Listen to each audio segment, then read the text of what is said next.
इस संकल्प पत्र का लोकार्पण यहां पर किया गया और प्रधानमंत्री से पहले राजनाथ सिंह, जेपी नड्डा सभी ने अपनी बातें रखी।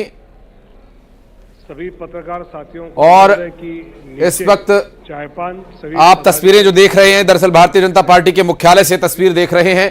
प्रधानमंत्री नरेंद्र मोदी ने संकल्प पत्र का पूरा खाका सुनाया है और उनका कहना जिसमें कि भारतीय जनता पार्टी के संकल्प पत्र का एक खाका जो उन्होंने बताया, जिसमें निवेश से रोजगार, गरीब कल्याण के मार्ग को प्रशस्त करना, गरीब के भोजन की थाली का 5 साल का राशन मुफ्त, और न सिर्फ राशन मुफ्त बल्कि उसमें थाली में पोषण होना चाहिए, मुफ्त राशन होना चाहिए और स्वादिष्ट भोजन भी होना चाहिए। तो तीनों ही बातों का ध्यान रखते हुए पीएम ने उन कामों का भी जिक्र किया और उसका वादा किया जो काम पिछले 10 साल में भारतीय जनता पार्टी की सरकार में जो योजनाएं चलाई जा रही हैं, जो काम किए जा रहे हैं, वो तो अनवरत जब तक भारतीय जनता पार्टी की सरकार सत्ता में रहेगी वो जारी रहेंगे ही, उसका भी उन्होंने वादा किया। साथ ही प्रधानमंत्री नरेंद्र मोदी ने बताया कि 2047 का जो विकसित भारत का संकल्प है,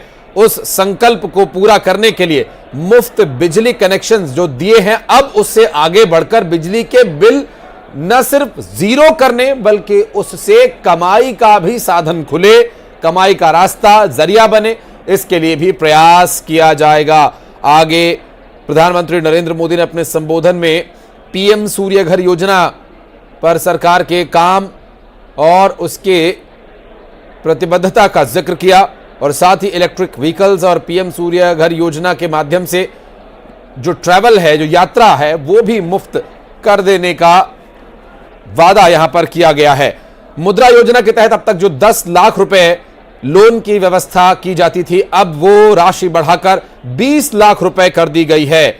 आजादी के बाद पहली बार रेहड़ी पटरी वालों को ध्यान में रखते हुए एक बात जो उन्होंने पहले भी कई मंचों से कही है, एक बार फिर दोहराई। उनका कहना है कि जिनको किसी ने नहीं पूछा उनको मोदी ने पूजा। सबका साथ सबका विकास संकल्प पत्र की आत्मा है और इस आत्मा के साथ जो आगे की यात्रा है वो किस तरह से होगी, इस पर प्रधानमंत्री नरेंद्र मोदी ने उन सभी बातों को रखा। आगे अपने संबोधन में उन्होंने बताया कि सबका साथ सबका विकास जो संकल्प पत्र की आत्मा है, उस संकल्प की सिद्धि के लिए जो गैस सिलेंडर्स कम दाम पर दिए गए, अब वो गैस पाइप के माध्यम से लोगों के घरों तक पहुंचाई जाए, ये लक्ष्य लेकर भारतीय जनता पार्टी इस चुनाव में जा रही है। और साथ ही प्रधानमंत्री आवास योजना का जिक्र उन्होंने किया। ये योजना आगे भी इसी तरह से चलती रहेगी और इसमें दिव्यांगजनों को प्राथमिकता दी जाएगी। साथ ही ट्रांसजेंडर्स के लिए भी उन्होंने कहा कि आयुष्मान योजना में उन्हें जोड़ा जा रहा है और इस योजना का लाभ ट्रांसजेंडर्स को भी मिले, तो ये भी प्रयास किया जा रहा है। और इस पर प्रधानमंत्री नरेंद्र मोदी ने कहा कि ट्रांसजेंडर्स को अब तक किसी ने नहीं पूछा और अब हम उनके लिए आयुष्मान योजना में स्वास्थ्य की सभी सुविधाएं उन्हें मिलें, इसके लिए प्रयासरत हैं। महिलाओं का जिक्र करते हुए, क्योंकि सभी वर्गों को, वरिष्ठ नागरिक से लेकर युवा से महिला और बच्चों की शिक्षा तक के सभी क्षेत्र को यहां पर इस संकल्प पत्र में शामिल किया गया है। और मोदी की गारंटी के तहत शिक्षा, स्वास्थ्य और रिटेल से महिलाओं को जोड़ने के लिए ट्रेनिंग दी जाएगी, आत्मनिर्भर बनाने के लिए। क्योंकि प्रधानमंत्री नरेंद्र मोदी ने लखपति दीदी बनाए जाने की बात कही है।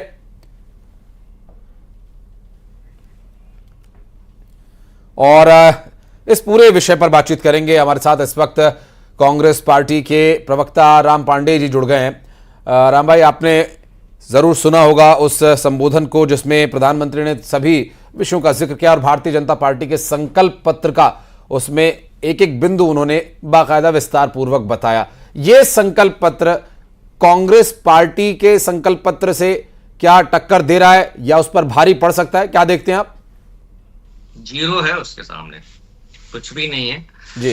बस जो प्रधानमंत्री जी की जो स्पीड थी फेंकने की, वो और बढ़ गई है। पिछले वाले संकल्प पत्र में कहा था कि जो हवाई चप्पल पहनते हैं उनको मैं हवाई यात्रा कराऊंगा, जबकि ये किया क्या, जो हवाई यात्रा करते हैं वो नोटबंदी के बाद हवाई चप्पल पहनने पर मजबूर हो चुके हैं।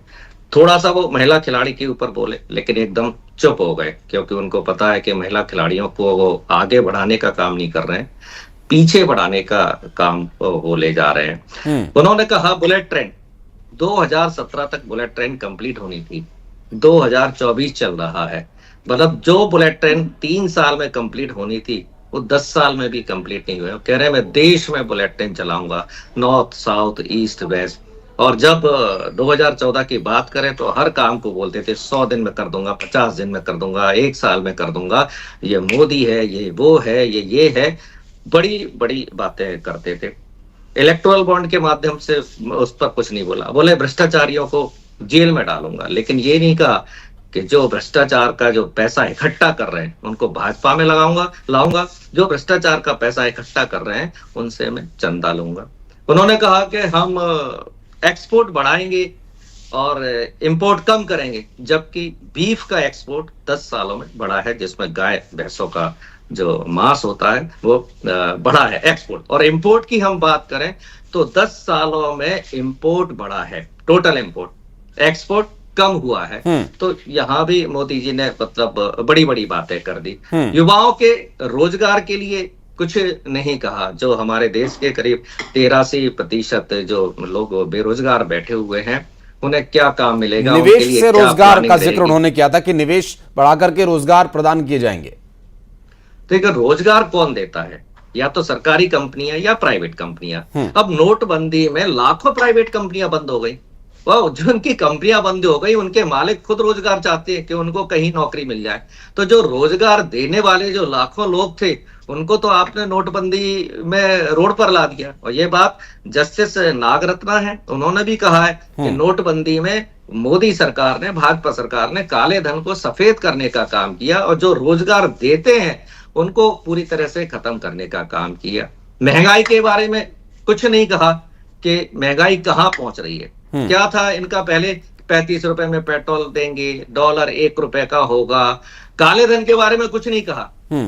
कहा था ना पिछले घोषणा पत्र में और सब में कि काला धन में लेकर आऊंगा। और जितनी भी इन्होंने मोदी जी ने बातें की है, काला धन यदि जो मोदी जी ने कहा था विदेशों से लाऊंगा वो लेकर आ जाए, वाकई से देश की सारी समस्याएं खत्म हो सकती हैं। क्योंकि सारे प्रोजेक्ट कहीं ना कहीं डिले चलते हैं तो वो हमारी अर्थव्यवस्था कमजोर है। और कितना झूठ बोला कि 2014 के पहले देश की अर्थव्यवस्था 11वें नंबर पर थी, जबकि 3रे नंबर पर थी। डाटा उठाकर देख लीजिए, आज 5वें नंबर पर है। और मोदी जी मतलब यहां भी झूठ बोलने में नहीं चूके कि 2014 के पहले हमारे देश की अर्थव्यवस्था 11वें नंबर पर थी। मोदी जी और जो लोग सुन रहे हैं आप पता कर लीजिए, मनमोहन सिंह जी अर्थशास्त्री थे, आरबीआई के गवर्नर थे, नरसिम्हा राव सरकार में वित्त मंत्री थे, 135 उन्होंने प्रेस कॉन्फ्रेंस दी थी, सारे काम करते थे, प्रेस कॉन्फ्रेंस के माध्यम से जनता को बताते थे और पत्रकारों को सवाल सुनते थे। लेकिन मोदी जी कभी प्रेस कॉन्फ्रेंस नहीं करते, क्योंकि पत्रकार सवाल पूछेंगे और उनके पास कोई जवाब नहीं है। वो वन साइडेड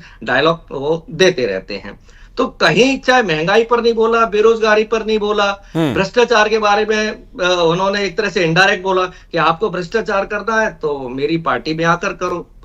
कई बार एग्जाम्पल बता चुके हैं हम, हेमंत बिस्वा शर्मा, अजीत पवार, नारायण राणे, एकनाथ शिंदे। और अभी तो कोयला घोटाला का मुख्य आरोपी जो भाजपा की नजर में था, नवीन जिंदल, मतलब सबसे बड़ा सरगना भारतीय जनता पार्टी के लिए कोयला घोटाले का नवीन जिंदल था। हाँ। वो भारतीय जनता पार्टी की ओर से हरियाणा में सांसद का चुनाव लड़ रहा है।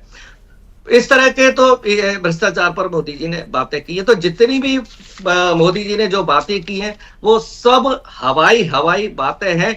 और जब मोदी जी कहते हैं भारत विश्व गुरु बन चुका है, विश्व में डंका बन चुका है, तो वही सारी की सारी घिसी पिटी बातें। हाँ, मैं उस सवाल पर भी आऊंगा राम भाई। एक जिक्र यहाँ, ठीक है, पॉलिटिकल विषयों पर भी बात करेंगे। दावा यह किया जा रहा है कि गरीब को भोजन न सिर्फ 5 साल अगले राशन मुफ्त दिया जाए, बल्कि पोषण भी हो, अच्छा स्वादिष्ट भोजन भी हो और खर्चा भी कम हो, थैली भी भरी रहे, पेट भी भरा रहे और मन भी प्रसन्न रहे। गरीब तो छोटे साहब, अमीरों को पौष्टिक भोजन नहीं मिल रहा है।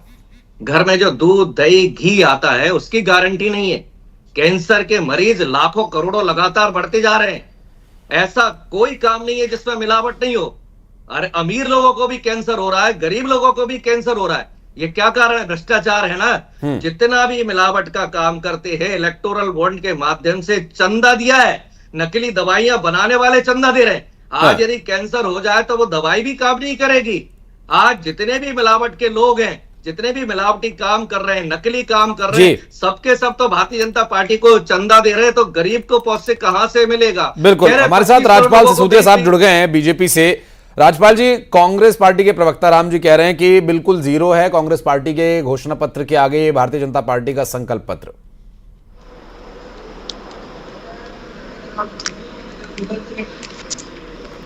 सिसोदिया साहब, सवाल आपने सुना? आपको आवाज मिल पा रही है? जी जी, फिर से एक बार रिपीट करें। बिल्कुल बिल्कुल, सवाल सर यही है। अभी एक रिएक्शन मैं आपसे चाहूंगा। जो आपने घोषणा पत्र प्रधानमंत्री का संबोधन सुना होगा, पहले तो इसके बारे में बताइए, आपने इसमें क्या पाया, क्या आगे 5 साल में आने वाले समय में आप इसे देखते हैं?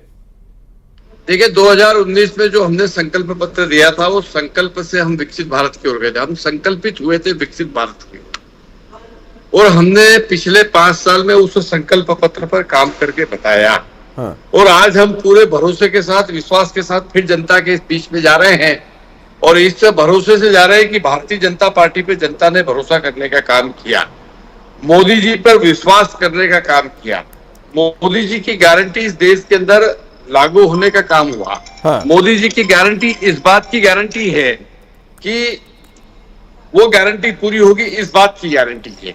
निश्चित तौर पर आज हम ये कह सकते हैं कि मोदी जी जो है, इस मध्य प्रदेश सहित इस देश भर के लिए जो एक घोषणा पत्र लागू करने का काम किया है, एक संकल्प पत्र लागू करने का काम किया है, उसके ऊपर 24x7, अर्थात ये कह सकते हैं कि जो नियत है काम करने की, वो 24x7 उसी 2043 को। सिसोदिया साहब, उसी नियत पर सवाल उठा रहे हैं कांग्रेस पार्टी से प्रवक्ता हमारे साथ राम जी जुड़े हुए हैं। उनका ये कहना है कि कांग्रेस पार्टी ने जिन विषयों पर बात रखी है, जो मुद्दे उन्होंने अपने घोषणा पत्र में शामिल किए, उसके आगे तो बीजेपी का जीरो है सब कुछ, और प्रधानमंत्री और ज्यादा बड़ी बड़ी बातें कर रहे हैं। मेरा ऐसा कहना है कि कांग्रेस का तो काम है, कांग्रेस का ये काम है कि वो हमारे संकल्प पत्र पर प्रश्नवाचक चिन्ह उठाएंगे, हमारे कार्य पद्धति पे प्रश्नवाचक चिन्ह उठाएंगे, ये उनका काम है, वो अपना काम करे। परंतु देश की जनता ने जिस प्रकार से भारतीय जनता पार्टी के ऊपर विश्वास करने का काम किया है, जिस प्रकार से हमारे संकल्प पत्र के एक एक बिंदु के ऊपर हमने जो है काम करने का काम किया है, भारतीय जनता पार्टी सिर्फ वो बातें नहीं करती है जो चुनावी हो, हम वो बातें करते हैं जो चुनाव के बाद में हम पूरी कर सके, क्योंकि हम सत्ता में आ रहे हैं। हमको पूर्ण विश्वास है कि मोदी जी के नेतृत्व में इस देश के अंदर फिर से भारतीय जनता पार्टी की सरकार बनने जा रही है। और जब हमारी सरकार बनने जा रही है, तो निश्चित तौर पर ये जो हमने संकल्प पत्र बनाया, ये एक बड़े बड़े मंथन के बाद बना है। लाखों लोगों के इसमें सुझाव लिए गए हैं, सुझाव के बाद में उन प्रमुख बिंदुओं को हाईलाइट किया गया है, और उन बिंदुओं को पूरा करने के लिए ठीक है, दो बड़ी बातें सिसोदिया साहब, दो बड़ी, उसके बाद मैं राम जी का रिएक्शन लूंगा। दो बड़ी बातें संकल्प पत्र की, सबसे प्रमुख जो 2 बड़ी बातें आपको लगता है कि ये 2 ऐसी बातें हैं जिस पर कि जनता उलट करके, एकदम पलट करके बीजेपी को वोट देने वाली है, सपोर्ट करने वाली है, 2 बड़ी बातें बताइए। देखिए, निश्चित तौर पर आज हमने एक तरफ तो जहां संपूर्ण भारत के विकास की बात कही है, विकसित भारत हम एक मॉडल देने का काम किया है मोदी जी की सरकार ने कि भारत वर्ष 2047 में किस प्रकार से होगा। हम विकसित भारत के साथ में गरीब कल्याण की बातें कर रहे हैं, समाज के सभी वर्गों को साथ में लेकर सबके विकास की बात हमने कही है। चाहे फिर आयुष्मान लागू रहेगी, चाहे फिर उज्ज्वला गैस योजना का नया वर्जन आएगा कि पाइपलाइन के माध्यम से हम गैस जो है रसोई गैस पहुंचाने का काम करेंगे, चाहे फिर प्रधानमंत्री आवास के तहत और नया वर्जन आने वाला है कि प्रधानमंत्री आवास के शेष जो लोग रह गए हैं उनको कैसे हम आवास देंगे। ये सारी बातें हमने कही, और ये बातें कही नहीं है, इन बातों को लागू करने के लिए हमने अध्ययन भी करवाया है कि फंड का अरेंजमेंट कहाँ से होगा, राष्ट्रीय स्तर पर ये पैसे की केंद्रीय स्तर पर व्यवस्था होगी, राज्य सरकार से बजट आएगा, ये सारी चिंता करके। सिसोदिया जी, मैं लौटता हूँ। राम हमारे साथ कांग्रेस से जुड़े हुए। राम, आपने सुना सिसोदिया साहब कह रहे हैं कि पाइपलाइन से गैस पहुंचाना और आयुष्मान योजना, ये वो इस तरह की 2 बड़ी बातों में उन्होंने जिक्र किया कि इससे लोगों का सपोर्ट मिलेगा। आप दो ऐसे बिंदु जिसमें आप देख रहे हो कि भारतीय जनता पार्टी का ये घोषणा पत्र में जो दो बिंदु हैं, ऐसी कोई दो बड़ी बातें जो आपको लगती है बीजेपी को सपोर्ट नहीं मिलने वाला है? जी देखो, पहली बात तो मैं पाइपलाइन पर बोल दूं। जिस सोसाइटी में मैं रहता हूं, मनमोहन सरकार के समय से ही पाइपलाइन से उसमें गैस आ रही है। तो पाइपलाइन से गैस आने की शुरुआत मनमोहन सरकार में हो चुकी है। दूसरी बात, मैं दो बातें विशेष रूप से ये बताना चाहता हूं कि सबसे बड़ी जो समस्या है हमारे देश की बेरोजगारी, और बेरोजगारी से ही अर्थव्यवस्था जुड़ी हुई है। तो हमारे देश के लोग, युवाओं को रोजगार मिलना चाहिए। और देखिए कितनी अच्छी व्यवस्था की है। लोग ग्रेजुएशन करते हैं, पोस्ट ग्रेजुएशन करते हैं या ITI करते हैं, किसी भी फील्ड में वो अपनी डिग्री लेते हैं। उसके बाद जब वो नौकरी के लिए जाते हैं तो सरकारी कंपनियों, प्राइवेट कंपनियों, तो कंपनी क्या कहती है, आपको तो कुछ आता जाता नहीं है, हम आपको क्यों नौकरी पर रखें? आप पहले कुछ सीख कर आइए, उसके बाद हम आपको नौकरी पर रखेंगे, उसके बाद हम आपको सैलरी देंगे। ठीक है, तो अब उस युवा को नौकरी नहीं मिल पाती थी। तो कांग्रेस पार्टी ने कहा है हमारी सरकार आएगी तो आप नौकरी पर रखिए। कंपनी वालों से कहा है तनख्वाह हम देंगे, 1 साल तक तनख्वाह कांग्रेस सरकार देगी, भारत सरकार देगी, आप तो नौकरी पर रखिए। ठीक है, मैं इस चर्चा को आगे जारी रखूंगा। राज्यपाल, आप भी हमारे साथ रहिएगा आगे की चर्चा में बने रहने के लिए। और अभी छोटा सा ब्रेक हमें यहां लेना पड़ रहा है, लेकिन ब्रेक के बाद कांग्रेस पार्टी और बीजेपी के दोनों ही प्रवक्ताओं से बातचीत का सिलसिला जारी रहेगा। भारतीय जनता